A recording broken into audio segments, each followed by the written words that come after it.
안녕하십니까. 송국근의 혼술이 매주 주말 보내드리는 정가 뒷담화 12월 4일 토요일 인사드립니다. 국민의힘 선대위를 둘러싼 내분 사태, 윤석열 후보의 울산행 한 번으로 상황이 다 정리가 됐습니다.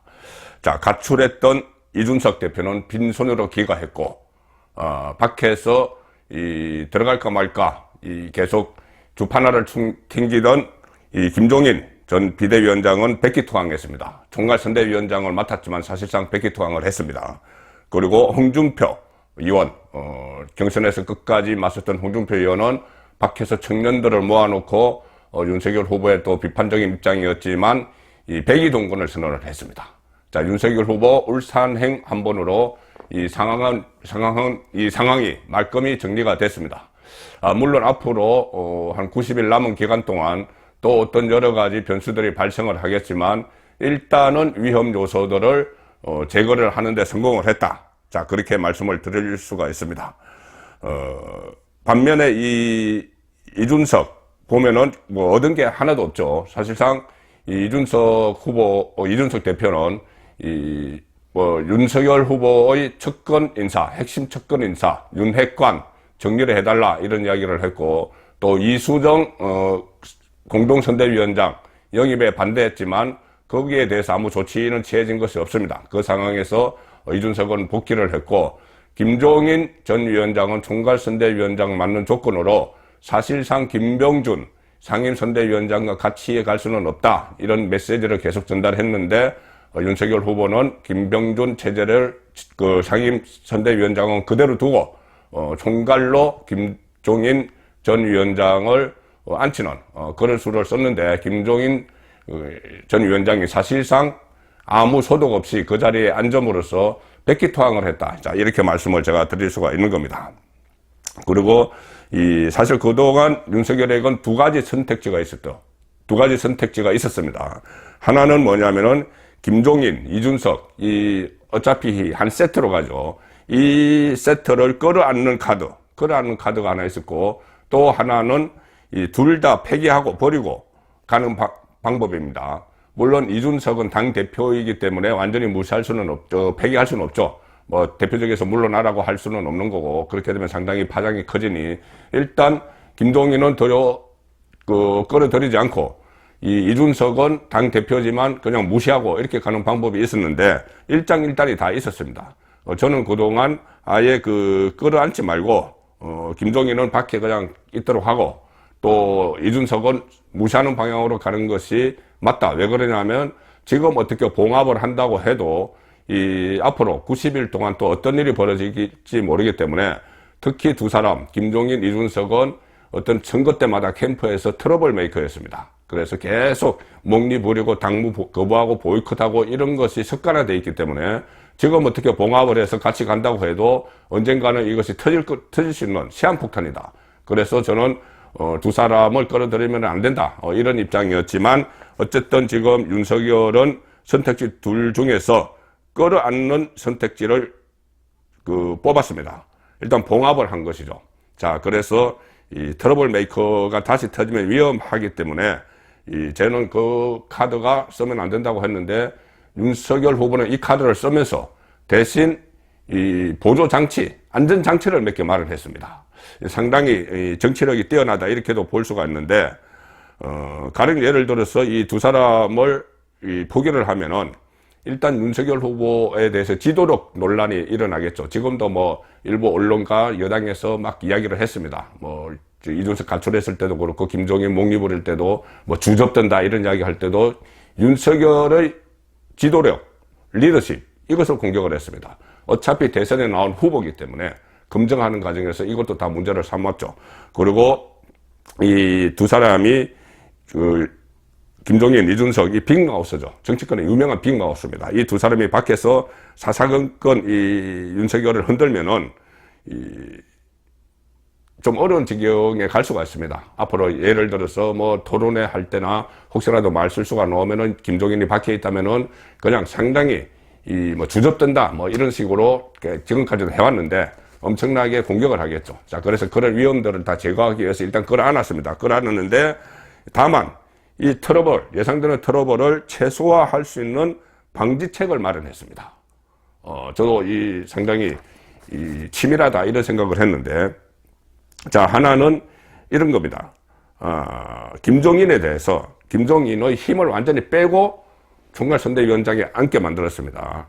그동안 이 윤석열 캠프 주변에서는 김종인이 본인이 총괄선대위원장에 대한 미련이 상당히 많다, 상당히 많고 오고 싶은데 지금 명분이 없다.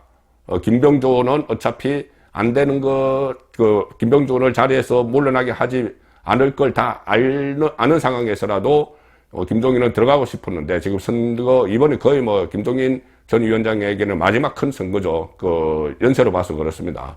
그런데 어떤 명분이 없었는데, 딱 이준석을 만나러 울산으로 가면서 그 명분을 줬습니다.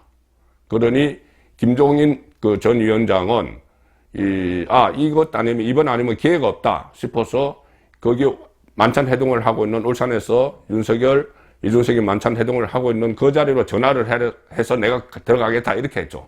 이거 백기투항입니다.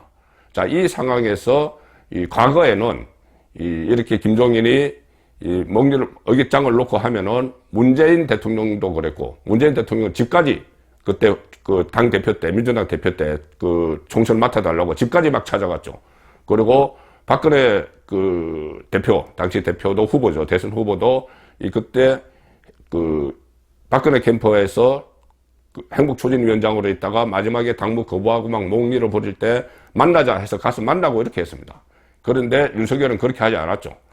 그냥 내가 너무 압박하는 것이 예의가 아니다. 이런 식으로 하면서 오든 말든 이런 스탠스를 가지고 있었기 때문에 오히려 김종인은 초조해졌고, 막판에 아무것도 건진 것 없이, 김병준도 그 자리에 있는 그 상태에서 건진 것 없이 그냥 캠프에 다시 들어간 겁니다. 총괄선대위원장 해서 물론 윤석열 후보가 면을 세워준다고 당무를 우선하고 당무도 총괄을 하고 선대위 조직을 다 통괄하실 거다 이렇게 이야기했지만, 어차피 지금 총괄선대위원장 밑에 김병준 상임선대위원장이 있습니다. 그리고 또 선대위 골격을 다 짜버렸죠. 이 선대위 골격을 다 짠 상태에서 총괄선대위원장으로 딱 앉혔기 때문에 김종인 총괄선대위원장의 힘을 완전히 뺀 상태입니다. 본인이 선대위 구성에 전혀 참여를 하지 않았죠. 윤석열이 선대위를 다 짜놓고 거기에 그냥 제일 꼭대기 자리에 앉힌 겁니다. 그래서 물론 총괄선대위원장으로서 선대위 회의도 주재를 하고 하겠지만 과거처럼 전권을 갖는 그런 총괄선대위원장은 아닌 것이죠.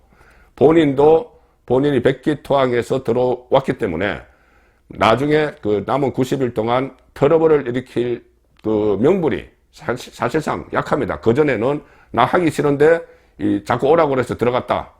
그래서 수 틀리면 나와. 이것이 김종인의 전술이었죠. 근데 지금은 본인이 백기투항을 해서 윤석열에게 들어갔기 때문에 그런 목리를 부리기 어렵습니다. 본인이 아쉬워서 들어갔다는 말씀이죠. 자, 그리고 목리를 만약에 부려도 과거에 문재인이나 박근혜 전 대통령처럼 윤석열이 자기를 찾아오지 않을 거라는 걸 이번에 알았죠. 그전에는 본인이 이런 식으로 하면 집에까지 찾아와서 업소를 했는데, 삼구초려하고 했는데, 이번에는 그러지 않는다는 걸 알았기 때문에 김종인도 목리를 부리기는 어려운 상황입니다. 그리고 이미 김종인의 그런 가능성을 대비를 해서 대체인물로 김병준을 딱 앉혀놓은 상태죠. 자, 이러니 김종인으로서도 총괄선대위원장으로 들어왔지만은 상당히 활동에 제한을 받을 수 없는 그런 상황이고, 특히 김종인이 들어오기 전에 어제 김종인이 저녁에 전화를 해서 들어가겠다고 했는데 어제 낮에 선대위 터를 또 완전히 짜버렸습니다. 이제 월요일 날 선대위 발대식만 하면 되도록 김종인이 저녁에 마치 들어올 걸 예상이라고 했듯이 어제 낮에 선대위 남아있는 터를 다 갖춰버렸죠. 자, 어제 발표된 내용입니다. 이 국민공감미래정책단 이런 걸 만들었죠. 국민공감미래정책단, 국민 여론을 수렴하는 창구입니다. 이 미래정책단이라는 걸 새로 만들어서 이것이 총괄본부, 원희룡 전 지사가 이끄는 그 총괄본부를 스포트하는 그런 조직인데, 여기에 이 3명의 공동단장을 두었습니다. 조원희 전 서초구청장을 비롯해서 3명의 공동단장을 두는 이 새로운 그 선대위 산하기구를 만들었고, 또 어제 인재영입위원장 김용한 전 장관 발표를 했습니다. 전국권의 혼술에 자주 출연했죠. 김용한 전 장관이 인재영입위원장 캠프에서도 경선 캠프에서도 인재영입위원장이었는데 이번에 중앙선대위 인재영입위원장으로 어제 발탁을 했는데, 자, 김용한 전 장관 경우도 이준석과 또 김종인과 아주 그 사이가 안 좋죠. 사이가 안 좋다기보다 이 김용한 전 장관이 안철수 국민의당 대표와 가깝기 때문에 나중에 단일화를 할 때 이 상당히 큰 역할을 할 인물입니다. 그런데 그때 이준석은 김용한을 겨냥을 해서 뭐 거강꾼 이런 이야기를 했죠. 그래서 김용한이 그래 나는 거강꾼이다. 정치는 거간하는 거다. 뭐 이런 식으로 또 반격을 했는데, 어쨌든 이준석이 이 탐탁치 않게 생각하는 김용한을 인재영입위원장, 상당히 중요한 자리입니다. 인재영입위원장은 이 외부 인물들을 수혈을 막 해야 되니까 그 자리에 앉혔습니다. 그리고 어제 또 공보 특보단도 꾸렸고 정책 특보단 다 꾸려버렸습니다. 딱 그림을 다 완성해놓고 총괄선대위원장, 뭐 있어나마나한 자리죠. 뭐 상임선대위원장이 있기 때문에 총괄선대위원장으로 김종인을 백기투항하도록 그렇게 만든 셈이 된 것이죠. 자, 부수 효과가 또 하나 있었습니다. 일단은 먼저 그 이준석 이야기를 다시 먼저 말씀드리면은, 자, 이준석은 또 어떻게 달랬느냐? 이준석은 상당히 노련하게 이준석을 달랬습니다. 정치 초보 같지 않게. 이준석이 계속 지중해 SNS를 해놓고 잠적을 했죠. 잠적을 했을 때, 이준석을 만나러 가야 되지 않겠느냐. 주변에 참모들이 이야기했지만, 윤석열은 꿈쩍도 하지 않았습니다. 대수롭지 않게 생각을 했죠. 뭐, 리프레스 하러 갔을 거다. 바람 쐬러 갔을 거야. 이런 식으로 했습니다. 그리고, 무례하게 내가 지금 연락하는 것보다, 좀 이준석이 생각도 좀 정리하고, 당무 복귀하면 그때 연락을 해보겠다. 이런 식으로, 애써 무시하는 그런 전략을 구사를 했죠. 그렇게 아마 이준석이 내심으로 좀 당황을 한 것 같습니다.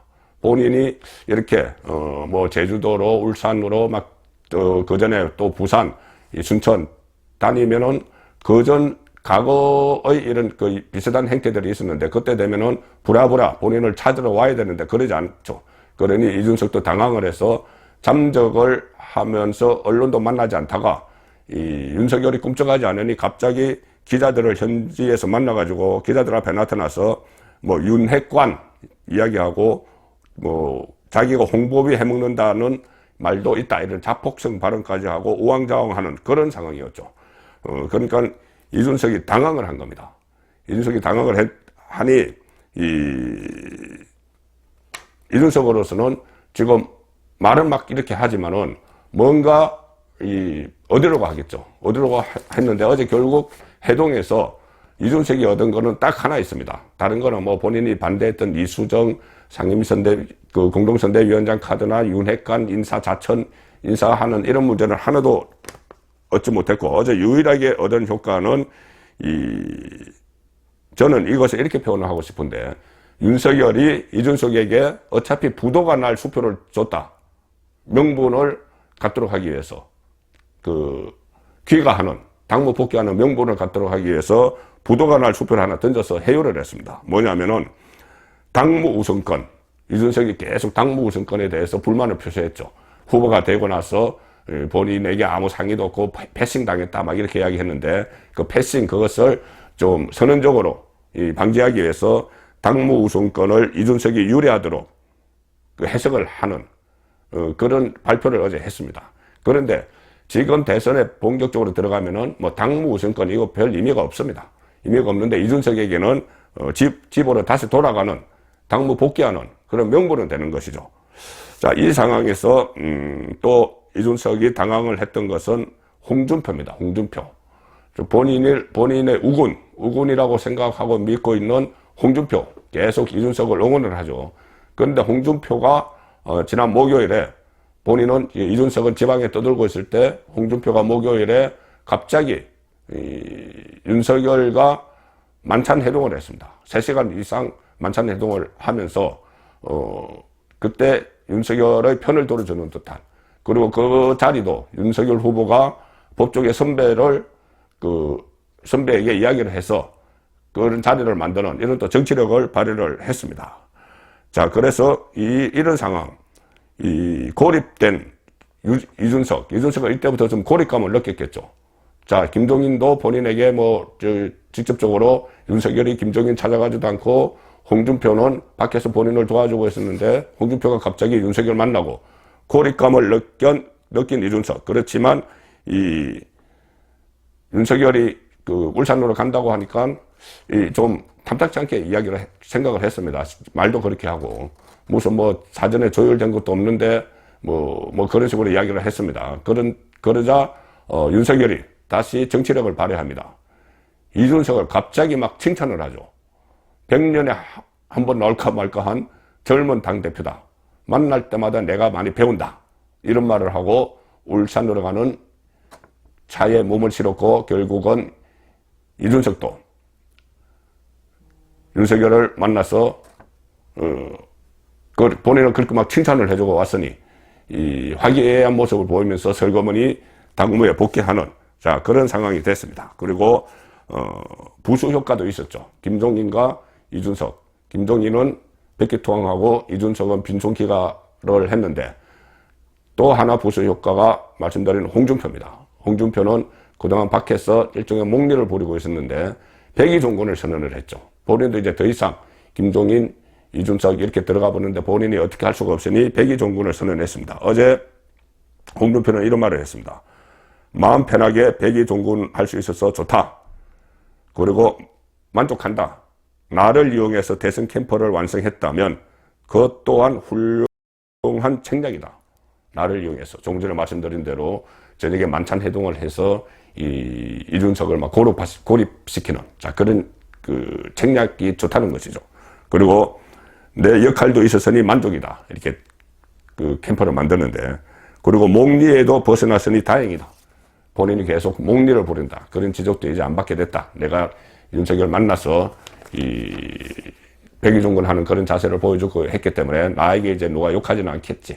자, 이런 상황으로 정리가 됐습니다. 자, 그리고 윤석열이 계속 이준석에 대해서 타이밍을 보고 있었겠죠. 어느 때쯤 내가 이준석을 만나러 가는 모습을 한 번은 보여야 될 텐데 어느 때가 좋을까 그런 생각을 구상을 하고 있었던 것 같습니다. 그래서 계속 목요일, 금요일 그때까지만 해도 제주도에 가 있는 이준석 리프레시하고 오겠지 이런 식으로 했는데 어제 전격적으로 울산으로 간 이유는 하나 있습니다. 제가 취재한 바에 따르면 왜 어제냐? 어제 갑자기 이 모든 당무를 모든 일정을 취소를 시키고 긴급 선대위 대책회의까지 막 열었죠. 어제 갤럽의 여론조사 결과가 발표가 됐습니다. 갤럽은 다른 여론조사 기관에 비해서 상당히 좀 신뢰성 있는 그런 기관으로 평가를 받고 있죠. 그 여론조사에서 윤석열과 이재명 동률을 기록했습니다. 동률. 그동안 쭉 윤석열이 앞서갔죠. 앞서갔는데 특히 갤럽 조사 기준으로도 2주 전에, 불과 2주 전에는 윤석열이 11%포인트나 이재명을 앞섰는데 2주 만에 동률이 됐습니다. 그런데 갤럽이 여론조사를 한 기간을 딱 보면은 딱 이준석이 가출한 날, 그날부터 3일 동안 가출해 있는 기간에 여론조사를 했는데 동률이 나온 겁니다. 이것은 아무래도 이준석이 그래도 그나마 이준석을 지지를 하는 젊은 세대가 좀 빠져나갔던 것 같고 그리고 이 집안 싸움을 벌이는 여기에 염증을 느낀 중도에서 빠져나갔기 때문에 이것은 이까지 갈등을 하고 이제 수습을 해야 되겠다. 이 판단을 윤석열 후보가 내리고 어제 전격적으로 울산행을 택했습니다. 그리고 그 전에 선대위도 다 짜놓고 이 여건을 다 마련해놨습니다. 홍준표도 설득을 하고. 자, 그래서 이준석을 칭찬한 뒤에 전격적으로 울산행을 선택을 했고 초조하던 이준석은 울고 싶던 차에 뺨 맞은 격이죠. 뺨 때려준 격이죠. 그래서 아무 거진 것도 없이 당무에 복귀를 했습니다. 그리고 잘못하면은 이번 대선을 그냥 아무 하는 일 없이 본인이 역할 없이 지나갈까 노심초사하던 김종인도 잘됐다. 두 사람이 만난다고 그러면 나도 뭐 큰 어떤 대범한 듯한 그런 모습을 보이면서 들어가야지. 이렇게 해서 전화를 해서 사실상 백기투항을 하는 그런 상황을 만들었고, 또 그 효과로 홍준표의 목리도 없애는 그런 결과를 낳았습니다. 윤석열의 빛나는 정치력이었는데, 다만 윤석열이 여러 가지 장치를 해놓기는 했지만 90일 동안 지금 이 체제가 그대로 갈지, 아니면은 김종인, 이준석 과거에 여러 차례 보여줬듯이 또 안에서 갈등을 일으키고 본인들의 그 지분을 더 많이 갖기 위해서 뭐 충돌을 하고 그럴지, 그리고 또 그때 윤석열이 어떻게 대처할지, 그 부분은 조금 더 지켜봐야 될 관전 포인트로 남게 됐습니다. 정가 뒷담화였습니다.